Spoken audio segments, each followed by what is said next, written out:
Welcome to the cemetery. I'm former gravedigger Nathan Barnatt from spooky old New England, and you're watching Grave Stories. This is the Friday casual episode where I read Reddit stories and don't do all the research and writing a script of my own that I normally do on the Monday episodes. By the way, there's a really good one coming this Monday. I had to stop multiple times during the week because I was freaking myself out too much late at night writing and researching this topic. It's really good. It's a very, very original, very unique situation and case that I'm excited to talk about and read to you on Monday. But right now we're going to read two stories that I found on Reddit that are pretty spooky. I like these two, and we're going to have a guest segment from Tinfoil Tom as well. So get ready for Casual Fridays, everyone. Grave Stories Read Reddit edition. Here we go. Let's now read this post from someone who lives in the area, and it's by this man named Nephra. Nephra, I'm guessing, is his artist name. He lives in Boulder, Colorado now.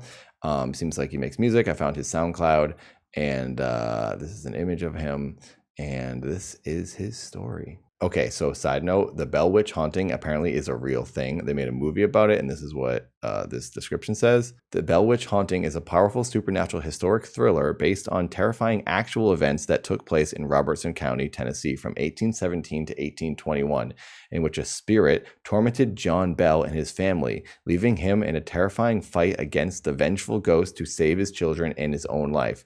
The haunting is the only known case where a spirit actually took credit for killing someone. After visiting the Bells' home, Andrew Jackson said, "I vow I would rather fight the entire British army single-handed than face this witch again." Whoa, this is going to be a good read. This is titled My Experiences with the Bell Witch Haunting.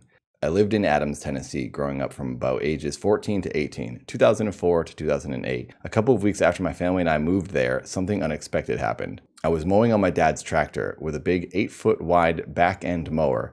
I was going down a hill when my horizon line violently was thrown around as the tractor tires hit something. I disengaged the mower, pulled the tractor around at the base of the hill I had just gone down. My blood went cold as I looked up through the swath I had just cut, like a buzzer going down the middle of someone's head making a lane in the grass. In that lane were 4 Native American burial graves. My parents started reaching out to anyone who might be able to identify the graves, anthropologists, historians, credited people, etc. Those people unanimously agreed that these 4 graves were from the Trail of Tears. They corroborated this from what I remember because of how the graves were laid very, very shallow with a giant slab of stone where a gravestone would be. The fact that they were interned on a hillside from keeping the water from sinking in and raising the bodies since they had to bury them so quickly, and many other reasons. I consider myself a very logical, driven, and rationally minded person. Basically, I try to let my empirical senses try to explain something before I'll open myself to other possibilities. Yet there were things that happened to me and my whole family that we weren't able to rationalize with the scientific mindset or anything logical. Ooh. Event 1. The activity in our house started shortly after the mowing incident. We heard heavy knocking and pounding on the brick outer wall of the house. Encircling the house, no matter where you were in the house, you could hear the knocking. Some nights I would hear running footsteps accompanying the pounding. This activity happened nearly every night. As the nights passed, I started feeling a heavy presence in my room, a suffocating one, like a heavy weight sitting on my solar plexus, constantly. Whatever was happening decided to latch on to me. Event 2. Things continued to escalate. One night I was letting my golden retriever out to go pee. We had a ranch-style house overlooking the Red River. The door we were exiting was one on the backside of the house facing the river. As I open the door, I start hearing faint whispering, something akin to leaves being blown scratching across the ground. I looked up at the trees to see if the wind was blowing. Everything was perfectly still. It was fall in Tennessee, so tons of leaves on the ground. They were not moving either. The scratchy blowing leaves noise continued, but as it continued, it grew closer and louder. It sounded like a language of some sort, like how you'd imagine an incantation of something nefarious in the tone of the sound. I looked down at my golden retriever. All of the hair on her back was standing up and she was snarling like a rabid wolf. Yet not barking, just kind of frozen in fear response. I started getting extremely nauseous and could smell sulfur. I was completely frozen when my dog launches herself through the door's threshold and starts gnashing her teeth mid-air, snarling and chomping. The voices were now coming directly from in front of me. I could hear them as if someone was standing there a foot or two away. I grabbed my dog mid-air and pulled her quickly inside, slammed the door, and threw the deadbolt into place. The door and frame shook violently as a vicious pounding started hammering on the threshold. I ran with my dog to the center of the house, flipping on every light along the way. We sat there alone all night until the sun came up. Ginger, my golden retriever, laid across my lap the entire night, pressing into me while she whimpered for hours. All I could do was pet her and try to calm her down, which also helped me down regulate. This was impossible, though. The entire night until sunrise, the back door was thumping. Event 3. It happened when I was coming home from football practice. I had all my gear in a gym bag over my left shoulder. This is important because of how I entered the house. As I closed the front door behind me, I began setting down the gear bag from my left side, which caused me to look right. The room when you first walked in was our library, where we had a leather couch, chair, piano, bookshelves, and a wooden rocking chair. There was something sitting in the rocking chair. My peripheral vision caught it first, the chair going back and forth. As my vision centered on the chair, there was a humanoid-looking shape sitting there, head glancing downward at the book it was holding. Wait, what? Long black hair drawn down over its head and completely void of light. To picture what I saw, I imagined the silhouette of a person, but rather a void of light. Okay, wait. I didn't read this whole story. I didn't want to give it away from myself. I just started reading. I was like, oh, this one sounds pretty good. This is insane. What? The light coming in around the edges of it seemed to be eaten up by the presence/void as the light spilled over the contour edges of the humanoid shape, like how black holes are visualized almost exactly. It felt like I had jumped off a bridge into ice water. I blasted myself backwards against the door, screaming, and fell down. As I was falling, I saw the void blur suddenly as it shot across the walls of the house and out through a huge bay window overlooking the river. My golden retriever was in the room next to me, and she sprinted to chase the shadow across the walls, barking and clawing at the walls. After it left through the window, my dog came to me and laid on my lap until my parents got home. Event 4. I was fishing with my cousin Jack on the river by our house. We were right on the bend of the river, so the moon would be shining on both sides of the river, racing out at two lines like a 90-degree angle from the house. Super beautiful when you weren't on edge. The reason I bring this up, there was a lot of light on the river that evening. Jack was about 10 or so at the time. He reaches up and taps me. "Does that lady need help?" I looked to where he was pointing, and there was a pale woman dressed in white clothes going back and forth, picking up stones just to the left of us across the river. I had seen her many times before around the property, and whenever I would get close, she would disappear behind a tree or something similar would happen. Knowing this, I told Jack as calmly as I could that it was time for dinner and he needed to go up to my mom immediately in an attempt to not scare him. When I walked him up and made sure he was on his way, I looked back over and she was gone, but I could hear the splashing in the water below. Event 5. Myself, my dad, his friends, and some other family members were staked out along the river bend on the gravel bar beneath the rise to our house. Nothing out of the ordinary at first. It was July 4th, and we were having an actual good time for a change. We were all spread out about 15 yards from each other. Each man had a low-end gas Coleman lantern. As the sun was setting, my dad looks over at me like something was bugging him. He told me later he felt like someone had just thrown a bucket of ice water all over him before it began. The sun had just gone down when this happened. In unison, all the lanterns were cranked up full blast. Then, just as quickly, became barely a flame. Then the fires roared to life again. Down to barely a flame, roared to life, then went back completely out. Right as the flames went out, we heard the most godforsaken scream by some woman across the river. Okay, I just got chills. Oh gosh. Dude, these casual Fridays are gonna be hard for me because I'm not gonna read the stories until I'm here on camera, and I'm just gonna be reacting and getting goosebumps. The normal episodes, like the last one with the man controlling the rain and the one that's coming up next week, which is a very creepy story. Those are very researched, and I know those stories inside and out, and I write a script and then read off that script. So I'm not as scared when I shoot these videos, but dang, these Friday ones are going to be hard for me because I'm just going to be like getting goosebumps the whole time. Sorry, I'm going to try not to interrupt too much.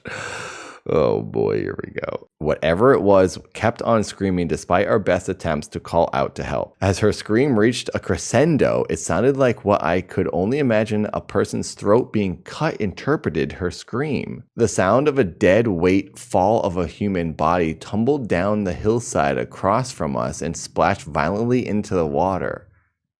What? This is kind of like ridiculous how much stuff is happening. At this point, all the guys had their flashlights out. That's when something started swimming and splashing around in the water on both sides of the river bend. The splashing receded towards the opposite gravel bar, and whatever it was got out and started pacing back and forth across the rocks there. We were pointing all of our flashlights to where the sound was coming from, but we couldn't identify where it was originating. It's safe to say we were running up the hill at this point. We all got inside the house, locked the doors, and gathered in the central living room. Nobody wanted to leave for fear of what was outside. We all stayed up that night because the wall pounding was more violent than it had ever been. Bam, bam, bam, all night, like the ticking of some demonic clock. I couldn't sleep for 2 days after this event. Event 6. Lost time. I was walking through the woods near the Bell Witch Cave. One moment it was completely sunny and blue skies about mid-afternoon. The next moment it was overcast and looked like maybe 4 p.m. Event 7. Night terrors. Torture dreams being held down and brutally drawn and quartered. Dreams of walking through the house and the void person placing their hand on my chest and pushing through my solar plexus. Body violently shaking in the dream like having a seizure. Event 8. Visited the Bell House / plantation marker in a tobacco field adjacent to my family's property. Brought friends to try and prove that something crazy was happening to my family.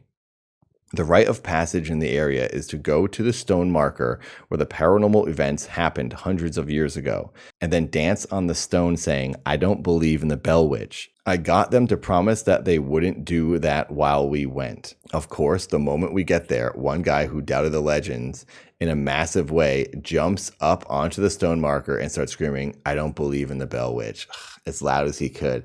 I got so upset at him.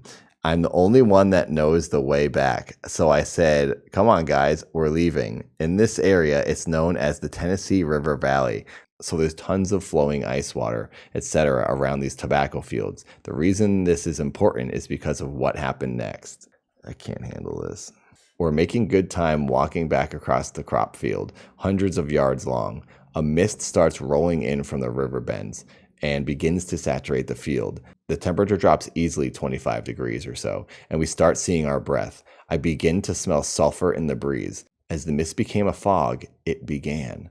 I started hearing this wheezy and deeply cavernous sounding breath around us, like being inside a cave that was breathing.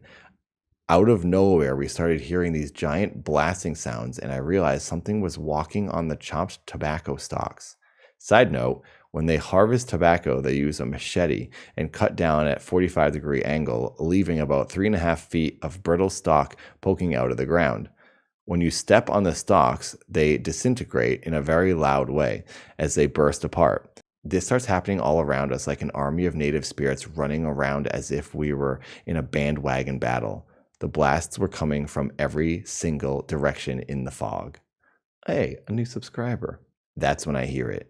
That deep cavernous noise turns into this giant sniffing sound, like some Lovecraftian beast smelling its prey just out of eyesight. At this point, I yell, "Run!" in pure panic mode.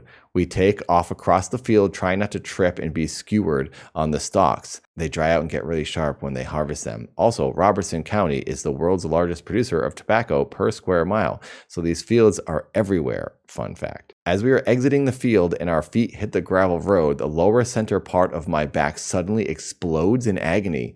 I look down and there's a massive rock laying at my feet, and I realize I had just been assaulted By the time I got to my house and examined my back in a mirror, the bruise was about the size of a basketball and was already turning black. Event 8. Woke up outside about 3 in the morning. I was laying next to the 4 graves on the property. The night was awfully cold, but I woke up soaked in sweat. We lived there for so long that I have many events to share, process, and willing to have discussions about my time there with you all. It is really hard for me to talk about this stuff without re-traumatizing myself, but my friends and family are encouraging me to share my experiences with like-minded people so I can try to find peace surrounding my trauma. Thank you for reading.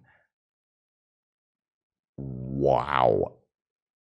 Well, there you go, everyone.